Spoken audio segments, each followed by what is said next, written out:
Hi అండి. ఎలా ఉన్నారు మీ అందరూ? బాగున్నారా? కిచెన్‌లో ఎన్ని పనులు చేస్తున్నా ఇంకా ఉంటూనే ఉంటాయి కదండీ! కొత్త కొత్తవి కూడా పుట్టుకొస్తూ ఉంటాయి. అది మన ఓపిక, సహనానికి పరీక్ష అనే చెప్పుకోవచ్చు. సాధ్యమైనంత వరకు నేను నైటే ఇలా కిచెన్ మొత్తం క్లీన్ చేసి పెట్టుకుంటానండి. గౌరమ్మనైతే ఇలా పెట్టుకున్నాను. చూసారా? మార్నింగ్‌కి పిల్లలకి బాదం అయితే నానబెట్టానండి. వాళ్ళకి నేను ఎవ్రీడే బాదమే ఇస్తాను. అలాగే పెద్దమ్మాయికి కొంచెం జలుబైతే చేసిందండి. పాలు, పసుపు ఇస్తున్నాను. కొంచెం వేడిగా ఉన్నాయి. కొంచెం కలిపేసి పక్కన పెట్టుకున్నానండి. చల్లారిన తర్వాత ఇస్తాను.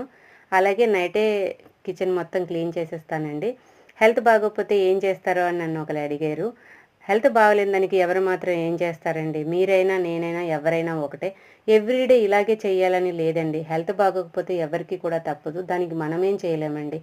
హెల్త్ సహకరించినంత వరకు మాత్రం చేసుకోవడం బెటర్ అని నా ఉద్దేశం. ఇదండి నా మినీ వ్లాగ్. మీకెలా అనిపించింది?